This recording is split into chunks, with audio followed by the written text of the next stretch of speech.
राधे कृष्णा।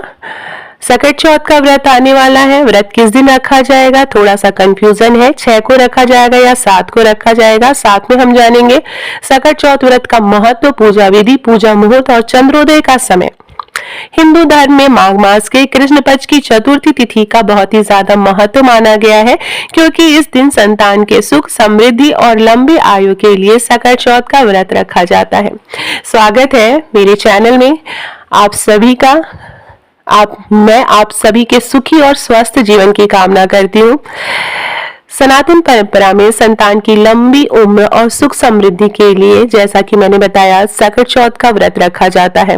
माघ मास के कृष्ण पक्ष की चतुर्थी तिथि को मनाए जाने वाले इस व्रत को तिलवा चौथ, तिलकुटा चौथ, माघी चौथ, व्रत तुंडी चतुर्थी के नाम से भी जाना जाता है। यह व्रत सकट माता, भगवान गणेश और चंद्र देवता की पूजा अर्चना और व्रत से जुड़ा हुआ है। आइए जानते हैं कि सकट चौथ का व्रत किस दिन रखा जाएगा। पंचांग के अनुसार माघ मास के कृष्ण पक्ष की चतुर्थी तिथि 6 जनवरी 2026 को प्रातः काल 8:01 से प्रारंभ होकर अगले दिन 7 जनवरी 2026 को प्रातः काल 6:52 पर समाप्त होगी। ऐसे में सकट चौथ का जो पावन पर्व है वह 6 जनवरी 2026 मंगलवार के दिन मनाया जाएगा।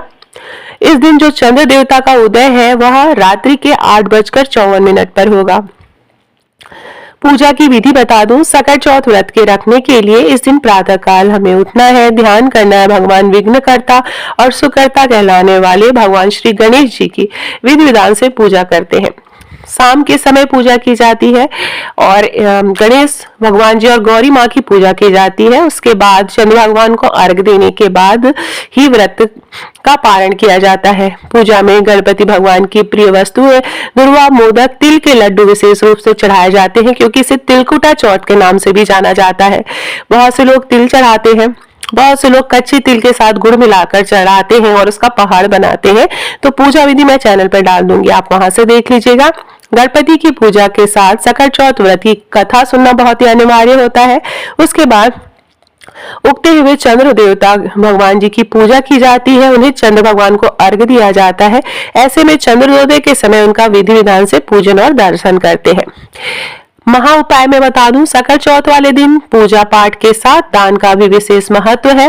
हिंदू मान्यता के अनुसार सकट चौथ वाले दिन काले तिल या उससे बनी हुई खाद्य पदार्थ, जो भी चीजें हैं जैसे लड्डू है, उसका दान आप जरूर करें। इसके अलावा सकट चौथ पर शुद्ध घी, गुड़, गरम कपड़े और अन्य अन्न धन का भी दान कर सकते हैं आप सामर्थ्य के अनुसार। सकट चौथ का धार्मिक महत्व क्या है? हिंदू मान्यता के अनुसार सकट चौथ का व्रत विधि विधान से रखने पर सकट माता बच्चों पर आने वाली बलाओं को टाल देती है। यह व्रत सकट माता के साथ गणपति भगवान की कृपा को भी बरसाता है। इस व्रत के पुण्य प्रभाव से विघ्नहर्ता गणेश जी सभी संकटों को दूर करके सुख सौभाग्य प्रदान करते हैं। इसी प्रकार सकट चौथ पर चंद्र देवता के दर्शन और पूजन से मन के कष्ट दूर हो जाते हैं और शांति मिलती है। सकट चौथ को तिलकुटा चौथ के नाम से भी जानते हैं, क्योंकि इसमें तिल का विशेष रूप से भोग लगाया जाता है। जो भी हमारी माताएं या बहनें हैं इस दिन पूजा में तिल का पहाड़ बनाती है, जिसे बाधा का प्रतीक माना जाता है, जिसे पूजा करते समय चांदी के सिक्के से बीच में काटकर संतान की मंगल कामना की जाती है।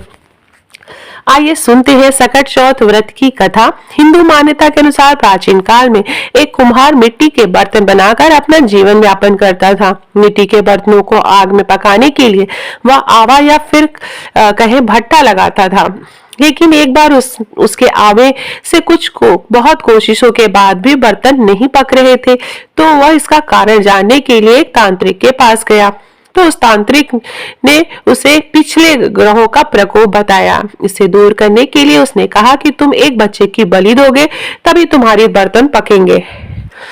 मान्यता है कि उसने अपनी यह व्यथा राजा को बताई, तो राजा ने नगर के सभी लोगों को बारी बारी से अपने बच्चे को बलि के लिए भेजने का आदेश दिया।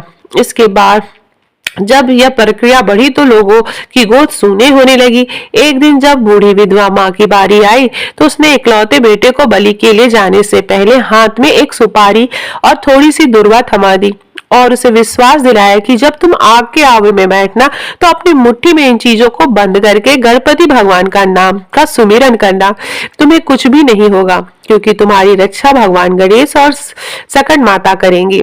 मान्यता है कि इस आवे में उस बच्चे को बिठाकर आग लगा दी तो बूढ़ी माँ ने उसके सामने कड़कड़ाती ठंड में बैठकर सकट माता और भगवान गणेश जी से अपने बच्चे की दीर्घ आयु के लिए प्रार्थना की। मान्यता है कि जिस आवे को पकाने में कई दिन लगते हैं वह एक ही रात में ठंडा हो गया और बूढ़ी माता का बेटा उसके अंदर सुरक्षित था।